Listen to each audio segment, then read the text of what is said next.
어젯밤 대한항공 여객기가 이륙 직전에 고장나면서 제주공항의 항공기 운항이 2시간 넘게 전면 중단됐습니다. 항공기 30여 편이 결항되거나 지연됐는데 당시 운항 기록을 살펴보니 하마터면 큰 사고로 이어질 뻔했습니다. 이따금 기자가 보도합니다. 한밤중 활주로에 항공기가 멈춰섰습니다. 창밖에는 바퀴가 고장난 듯 새로운 타이어가 보입니다. 승객들로 가득 찬 항공기는 잠시 후 계류장으로 옮겨지고 승객들은 그제야 내려 버스로 이동합니다. 대한항공 여객기가 제주공항 활주로 끝부분에서 갑자기 멈춰선 건 어제 저녁 8시 55분. 이륙 직전 기체 결함 경보를 확인한 기장이 급제동을 한 겁니다. 계기판 화재 경보로 인해 이륙을 중단하였습니다. 이 과정에서 급정보로 인한 타이어가 현재 손상된 상태로 자력으로 이동이 불가한 상태입니다. 이 사고로 탑승객 170명은 2시간 넘게 기내에 갇혀 있어야만 했습니다. 그 시간 동안 항공기가 활주로에 멈춰서 있으면서 제주공항 운영은 전면 중단됐습니다. 이 때문에 항공기 11편이 결항했고 37편이 지연 운항했으며 착륙을 못해 돌아가는 회항도 잇따랐습니다. 근데 공중에 한 2시간 있다가 무안에 잠깐 들렸다가 제주공항에서 들어와도 된다라고 이제 오고 나서 한 30분 뒤쯤에 도착을 해서 버스와 택시 운행까지 끊긴 시간에 항공편이 갑자기 결항되면서 승객 300여 명은 공항 대합실에서 밤을 지새웠습니다. 주변 숙소도 알아보니까 그게 뭐 갈 곳도 없고 해가지고 지금 여기서 근데 제주로 놀러 왔는데 좀 좋지 않은 기억이 날 수도 있겠네요. 대한항공은 이륙 전 엔진 이상 경고등이 떠 안전을 위해 이륙을 포기했고 급제동 과정에서 제동 장치와 타이어가 파손됐다고 설명했습니다. 당시 항공기 이동 경로와 속도를 분석해보니 아찔한 상황이었습니다. 활주로에 진입한 항공기는 속도를 높이기 시작해 3분의 2 지점에서는 속도가 시속 260km에 달했고 이륙 직전 급제동하며 활주로 끝부분에서 겨우 멈춰선 걸로 나타납니다. 당시 충격으로 승객 1명이 목을 다쳐 병원으로 옮겨지기도 했습니다. 급제동 할 때 진짜 너무 갑자기 멈춰서 네, 그 앞자리 좌석에 제 머리가 부딪힐 정도로 세게 멈췄거든요. 사고 여객기는 제주에서 파손된 부품을 교체한 뒤 인천으로 옮겨져 재점검을 받을 예정입니다. 국토교통부는 사고 조사 결과 엔진에는 이상이 없고 경고등이 잘못 작동한 것으로 보인다며 교체한 경고등 부품을 수거해 제작사의 조사를 의뢰할 계획입니다. MBC 뉴스 이따금입니다. 제주 서귀포 앞바다에 서식하는 연산호 군락은 생태계에서 갖는 중요성과 희귀성 때문에 천연기념물 442호로 지정되어 있는데요. 최근 이 연산호들이 기후변화로 생존 위기를 맞고 있습니다. 박주연 기자입니다. 마치 잘 익은 밤송이처럼 생긴 붉은 빛의 밤수지 맨드라미. 멸종위기 야생생물로 제주바다의 대표적인 연산호입니다. 그런데 최근 촬영한 영상에서는 힘없이 축 처져 있습니다. 근처 바위에 붙어 있지만 아예 녹아내린 것처럼 형체를 알 수 없는 연산호들도 눈에 띕니다. 또 높은 수온에서 사는 경산호들도 몸체가 사라진 채 하얀 껍데기만 덩그라니 남았습니다. 최근 제주도 서귀포시 섭섬과 문섬, 송악산 일대 수심 10m 깊이의 바닷속 풍경입니다. 멸종위기 야생생물인 밤수지 맨드라미와 검붉은 수지 맨드라미는 물론 각종 산호들이 잇따라 폐사하고 있는 겁니다.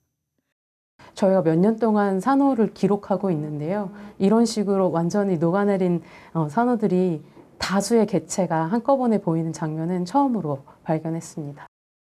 연산호 대량 폐사 원인으로는 오랜 기간 이어진 고수온이 꼽힙니다. 지난 6일부터 16일 동안 서귀포 지역 표층 수온이 일평균 30도를 넘어섰는데 최근 5년 동안 8월 일평균 수온이 30도를 넘어선 것은 처음이기 때문입니다. 연산호가 생리 활성이 이제 고수온으로 인해서 떨어진 것으로 보이고요. 생리 활성이 떨어짐으로 인해서 이 연산호의 건강도에 영향을 준 것으로 생각이 됩니다.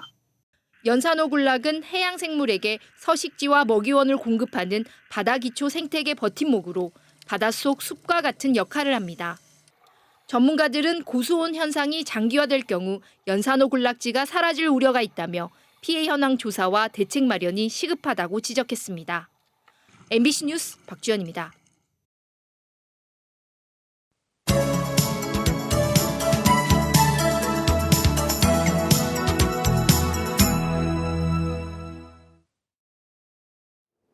제주 출신인 강도형 해양수산부 장관이 바다거북 방류를 위해 제주를 찾았습니다.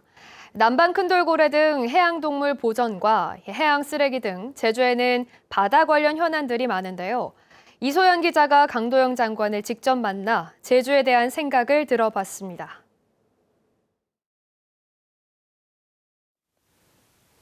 네, 장관님 안녕하세요. 반갑습니다. 네, 바다거북 방류 행사로 제주를 찾았는데요. 네. 바다거북이나 남방 큰 돌고래와 같은 해양동물을 보호하기 위한 정책은 어떤 게 있을까요? 네, 해양수산부에서는 지금 바다거북, 남방 큰돌고래와 같은 아주 소중하고 아름다운 우리 보호생물들 91종을 특별 관리하고 있습니다. 이제 곧 그동안 구조해온 바다거북 4마리와 증식 사업을 통해서 탄생한 5마리, 총 9마리를 우리 아름다운 제주 바다로 돌려보낼 예정입니다.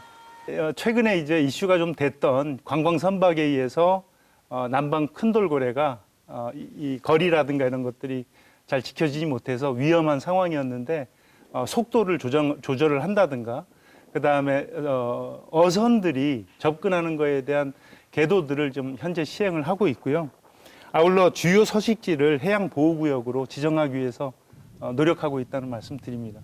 해조류와 잘피 등을 우리가 블루카본이라고 하는데 광합성에 의해서 더 많이 이산화탄소를 흡수하고 있는 블루카본을 더 많이 심고 경작지들을 더 서식지와 경작지들을 더 넓혀서 이산화탄소를 더 적극적으로 흡수할 수 있는 그러한 지금 사업들을 추진 중에 있습니다. 이외에도 지금 바다로 유입되는 아주 많은 영양물질들을 관리하기 위해서는 연안 오염 지역에 대한 총량 관리제가 필요하고요. 특히 이제 오염 퇴적물 정화라든가 갯벌 복원 등도 적극적으로 시행하고 있습니다. 한림항과 제주항에서 우리가 일반인이 접근하기 어려운 방치된 쓰레기들에 대한 정보를 정량화하고 하반기에는 2-3군데 정도를 더 넓혀서 서귀포 지역 쪽에서 한 번 더 하고자 합니다.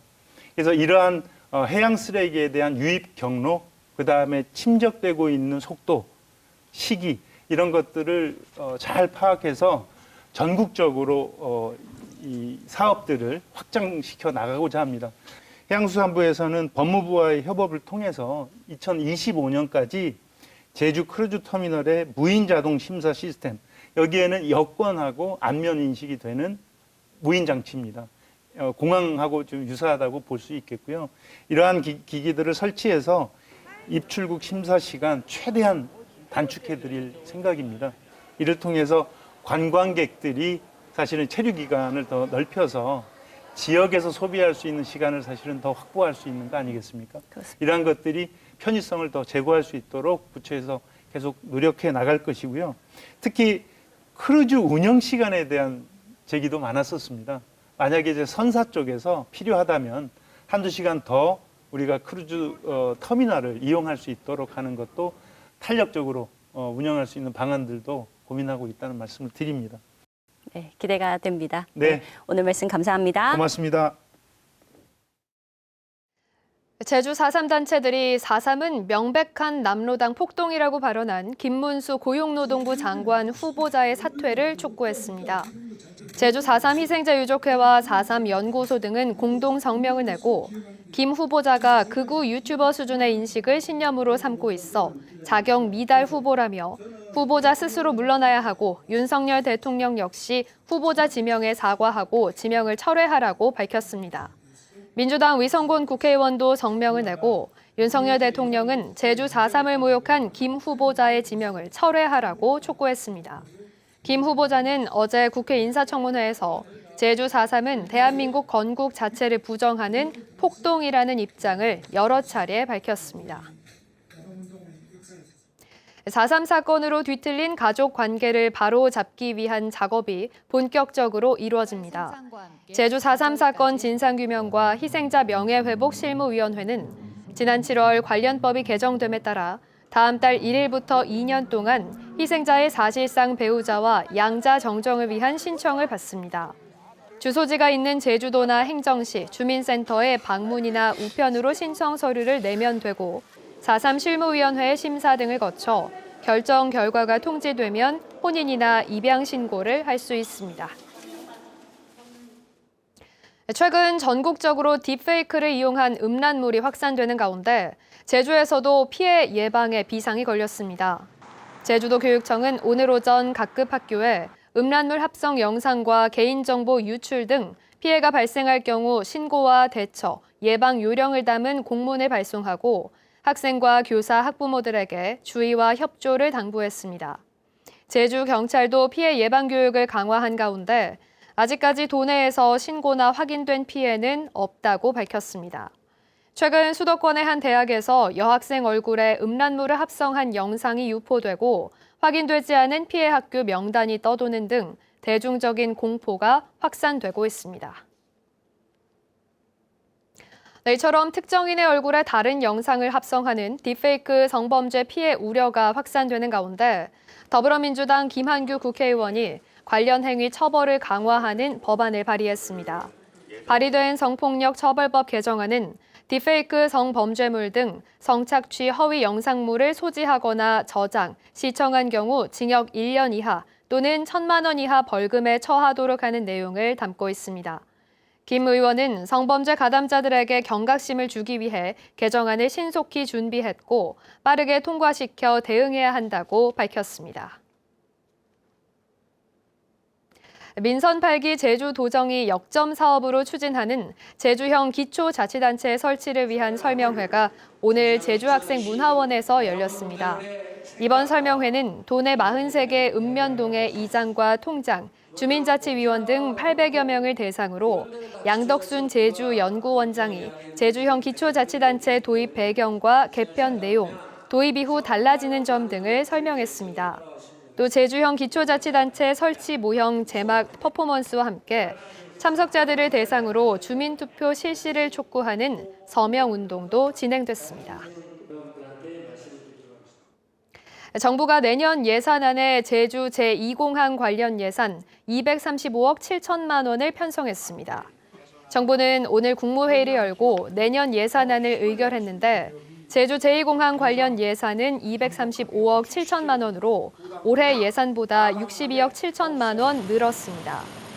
내년 제2공항 관련 예산은 환경영향평가와 기후환경영향평가 용역비, 기본설계 잔여 설계비 등에 투입됩니다. 한편 국토교통부는 항공정책심의위원회에서 나온 부대 의견에 대한 검토를 마치는 대로 제2공항 기본계획을 고시할 방침입니다. 제주 공공하수처리시설 현대화 사업에 필요한 내년 국비 지원 요구액이 전액 반영됐습니다. 제주도에 따르면 제주 공공하수처리시설 현대화 사업에 필요한 내년 정부 예산 요구액 470억 원 가운데 환경부가 당초 112억 원만 반영했으나 기획재정부가 358억 원을 증액하면서 전액 반영됐습니다. 이에 따라 내년 말까지 하수 처리 용량을 하루 13만 톤에서 22만 톤으로 늘리고 길이 1.5km 해양 방류관도 내년 말까지 완공할 계획입니다. 뉴스데스크 제주를 마치겠습니다. 함께해 주신 여러분 고맙습니다.